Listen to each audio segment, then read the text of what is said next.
It was an interesting evening. Thank you, sir, for agreeing to do this interview. The young reporter began kissing my ass.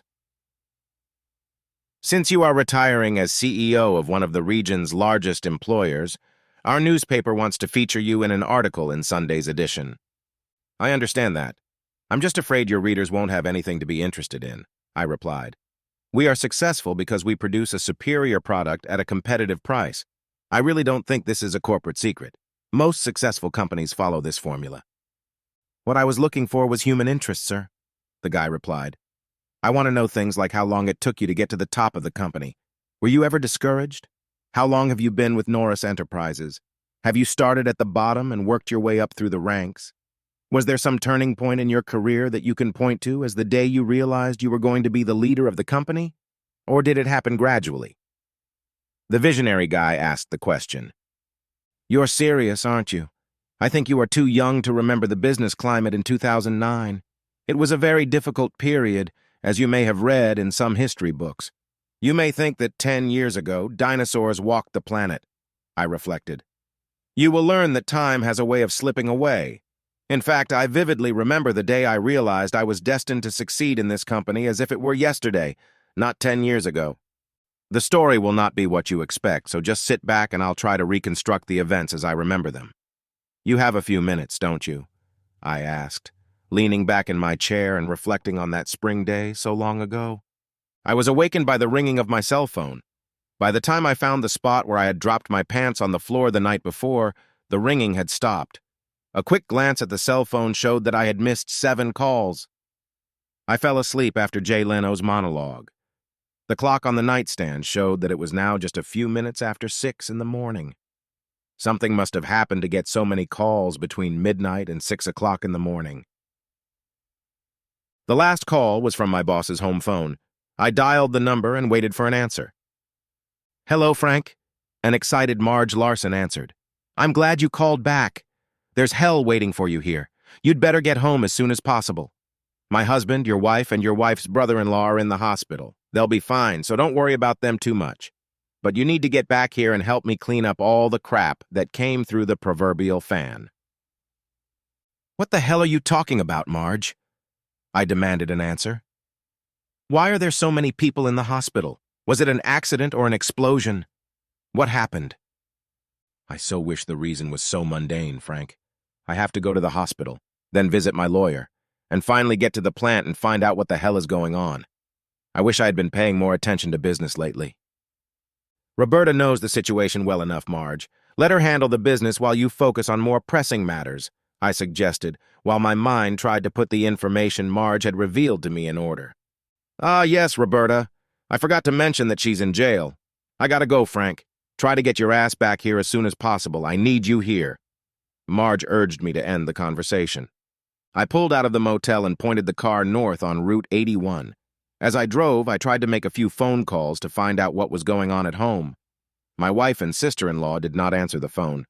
My wife's parents reported nothing except that my wife and their other son-in-law were in the hospital. Both of my children lived in Washington, D.C., and knew no more than I did, if at all. I returned to my hometown almost 3 hours later with no more information about the situation. I entered the hospital at 9 in the morning and went straight to the front desk. I soon learned that my wife had suffered a broken nose and a concussion. She was now under observation, whatever that meant. She smiled weakly as I was escorted into her room. Frank, this is all a huge mistake, darling. You have to believe me, she began.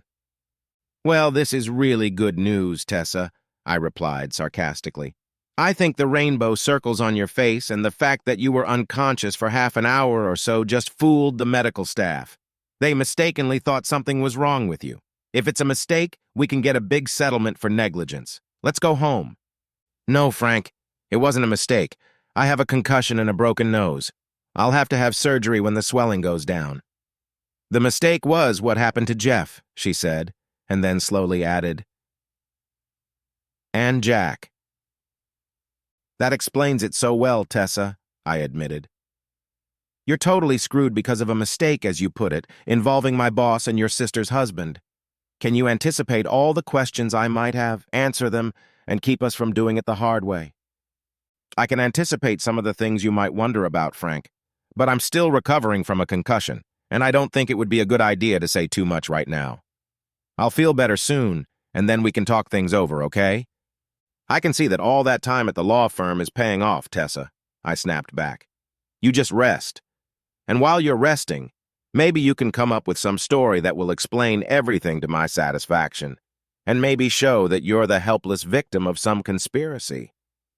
I was too angry to stay in the same room with my wife. I had already learned that she, my boss, and her sister's husband had been taken from my house by ambulance the previous evening. Add to that the fact that my immediate boss at work, Roberta, had been arrested and taken to jail at the same time, and also from my house, and it gave me a sense of anxiety and worry that I couldn't shake off. Am I being paranoid for worrying about such trivial things? And then she tells me she's too weak to tell me what the hell was going on last night at my house? As I was walking out of the hospital into the lobby, I was stopped by a man in a suit. He handed me some kind of ID with a bunch of fine print that I couldn't read without my glasses.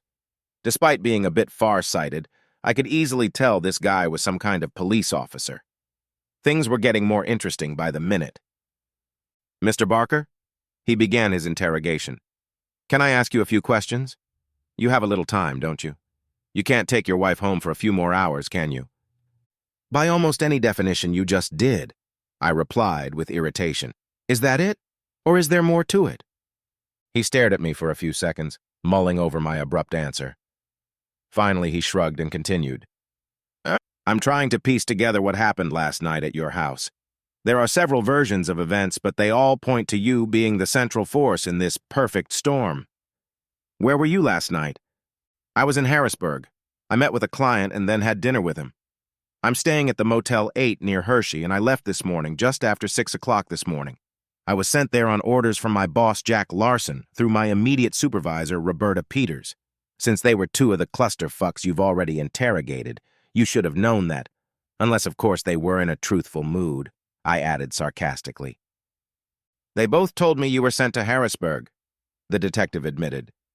It's a little more complicated than that. Miss Peters said you called from Harrisburg and asked for a package to be delivered to your home last night. Her complicity was a direct result of her responding to your request. That is utter nonsense, I stated categorically. I didn't call her, I didn't talk to her, and I didn't know that she came to my house for any reason. I called my boss's house last night and spoke to Mrs. Larson. I asked her to let me talk to her husband, but she told me he was out of town. He had gone fishing in upstate New York and would be back late the next evening. Mrs. Larson asked me if this was important. Since her family actually owns the business, I didn't see fit to keep her in the dark about anything, so I explained my dilemma. I had bought an expensive pearl necklace for my wife's birthday and foolishly left it in the desk in my office. It bothered me both that I had left it there and that my wife wouldn't get it for her birthday, which was today. I told Marge that I was going to ask Jack, my boss, if he could drop the present off at my house. My wife was going to leave to visit her elderly grandmother in a nursing home in New Jersey. She was going to stay at a motel nearby and return home this morning. I was hoping the necklace would be at the house so I could call her and ask her to try it on. Then she'll praise me for being a very caring and loving husband, even if I have to be away on business on her birthday, I reasoned. Miss Peters pretty much told me the same version. Only she claims that you knew Mrs. Larson would call her and ask her to do this assignment because her husband was out of state fishing. She claims you set her up, the detective finished. Set her up for what? I demanded an answer. I called my boss to ask him to do me a personal favor. I had no idea Roberta would be involved. I still have no idea what the hell happened. Why are you asking me these questions? Why is she under arrest? What the hell happened in my house last night? Did you ask Jeff Rogers to go to your house to let Miss Peters in? The Flatfoot cop continued, proving he has the temperament and brains of a bulldog. Where the hell do you get this shit from? I asked in bewilderment. I called my wife's sister June and told her she might get a call from my boss. That was before I talked to his wife and found out he was out of town. I asked her if she could drive over with the spare key to our house that she kept, meet my boss there, and let him in. It was a pretty simple request. Looks like it, said the damn idiot, a detective who looked more like Charlie Chan's son, a fictional police detective created by writer Earl Dare Biggers for a series of detective novels. Number 2 than a modern-day cop. Why don't you tell me what's going on? How did my wife or any of these other cluster idiots end up in the hospital? Why was Roberta arrested? Who was kicked off American Idol? American television singing competition series Note This Week, I demanded. All I can tell you right now is that Lil Rounds is fried, admitted the departing lawman, heading for the fresh box of donuts the patrolman had just delivered. You idiot, I growled back at the detective. I thought she was going to win this whole case. I couldn't think of anything else to do, so I headed home. I was terribly angry at my wife for using her evasive lawyer language when I asked her what had happened. I didn't much care for Jeff, my former brother-in-law, and my douchey boss, Jack.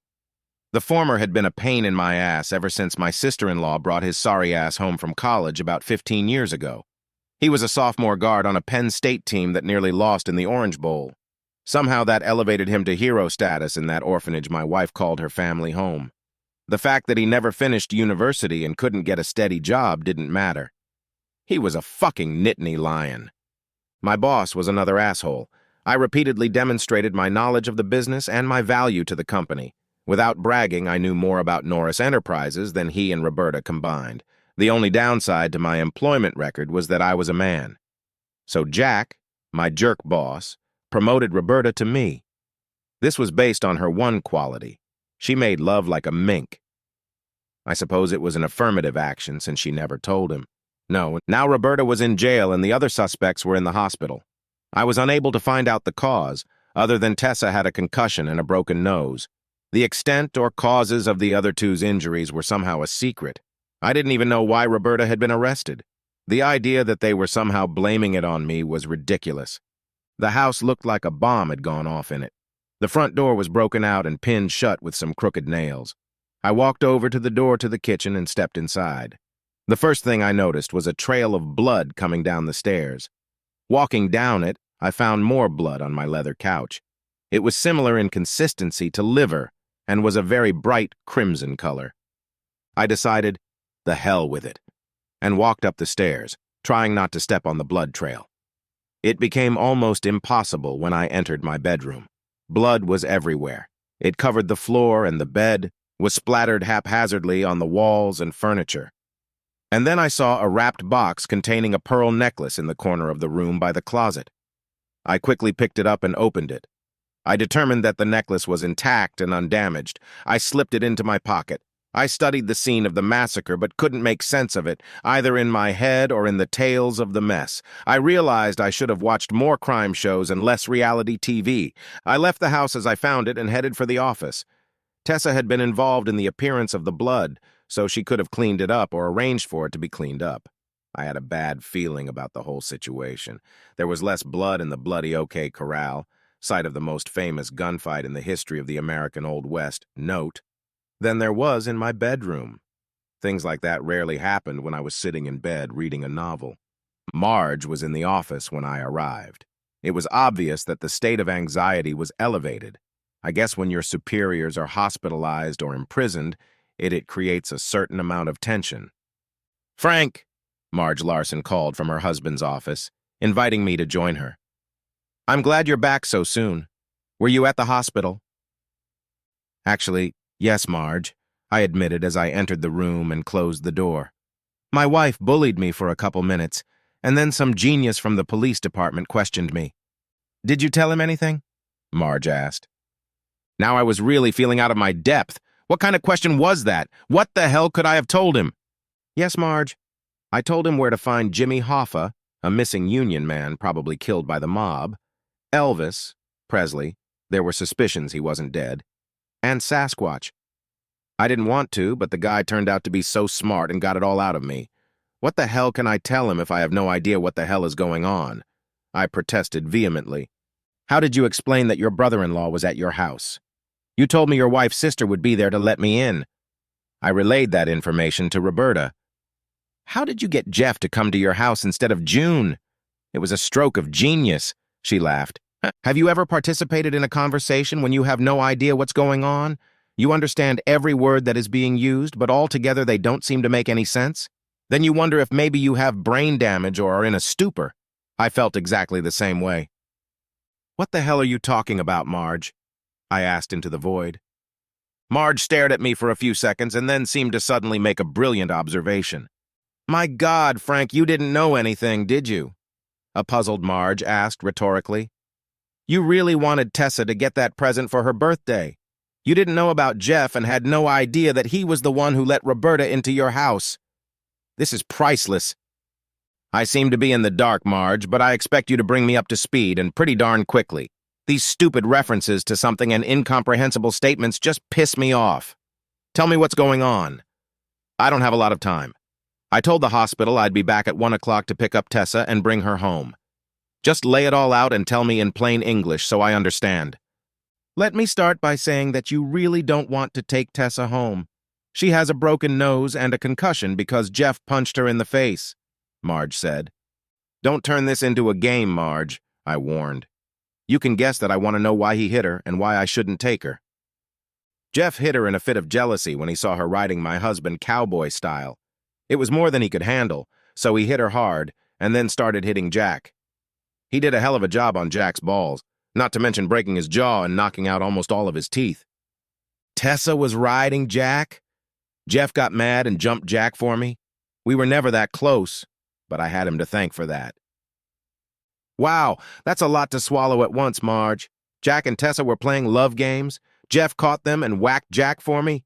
I owe that jerk a lot. I'm ashamed of all the times I made fun of him, I admitted. No, Frank, you're not, Marge exclaimed. He slept with your wife for years and went ballistic when he found out she was unfaithful to him. I staggered and slumped back in my chair. Jeff and Jack had both been with Tessa? How could I have missed that? It was obvious that if Marge was right, I wasn't going to be in a hurry to get Tessa out of the hospital. Why was Jeff himself hospitalized? Let me see if I got this right, Marge. Jeff came to my house to tell Roberta about my gift for Tessa. He and Roberta assumed that Tessa and Jack were out of town and the house would be empty. They somehow caught Tessa riding Jack. Did Jeff screw Tessa over because he thought she was his exclusive gal? Then he worked Jack over for sleeping with her. Are we sure now? I asked. I think you've got it right now, Frank, Marge agreed. One little problem. Boss lady number 1 forgot that Jeff was in the hospital too. You think Jeff beat himself unconscious? Even though it didn't take much at all, I added in my best Charlie Chan imitation, which wasn't very good. Marge actually grinned as she replied, Roberta stabbed Jeff in the femoral artery. He was bleeding like a hunted hog. The police arrived just as she shot him and ended up breaking down your front door. By then, Jeff was dragging his ass down the stairs and was covered in blood, shitting all over your leather couch. I see, I replied, unable to think of anything more witty. Are you going to tell me that Tessa played with Roberta too? That's so wrong. No, not Tessa, Marge explained. Roberta and Jack had been belly bumping for about a year now. When she saw Jeff give her boss and lover such a thorough ass-kicking, she pulled a gun out of her coat pocket and shot Jeff. She was arrested for multiple firearms violations and for shooting the asshole. It seems to me, Marge, that you're pretty well informed about this whole fiasco. Were you under the bed or maybe even with Jeff at the same time? Nothing would surprise me now. Hardly. Marge grinned. I had a frequent detective following Jack around for the last few weeks. He was outside your house listening through a device he had hidden in Jack's pants. He was the one who called the cops when he heard Jeff going crazy. If you had someone watching Jack, you had to know that he was already at my house and sleeping with Tessa when you sent Roberta there to deliver the necklace. Did it ever occur to you that there might be a problem? Hell, Roberta never hid the fact that she had a gun. Everybody knew about it. I practically yelled at Marge. Actually, Frank, it had occurred to me that this Annie Oakley, the American sharpshooter who starred in Buffalo Bill's Wild West, might pull out her old pig's foot and do some frontier justice. Marge smiled. I just didn't expect your brother-in-law to be there. I didn't realize he was sleeping with Tessa, too. I thought June would let Roberta in and be a reliable witness to what was going on. Damn it, Marge! Tessa and Jack could have been shot by Roberta, I noted excitedly. Did you ever think of that? Well, of course I did. I knew it was possible. I thought you knew everything and were trying to set me up to catch Jack and Tessa. I just set Roberta up to, as they say, protect the innocent. The fact that Jeff, who let Roberta in, was also Tessa's lover, and proceeded to beat the crap out of both of them, was just the savory gravy. I thought you planned that one somehow, too. Well, now Jack and Roberta are out of business and you have a company to run. Marge, hadn't you thought of that? Or were you so out for revenge that you were willing to destroy the company your father had built from scratch? I demanded an answer. Again, Frank, I thought about it. We both know you're more oblivious than those two idiots ever knew about running that company. I thought you might like Jack's position and his office, with double the salary. And you'll also get a first-class chick that Jack will never be allowed to service again, if you know what I mean, Marge cooed. I almost blew it when I stupidly asked, "Do you mean Roberta or Tessa?"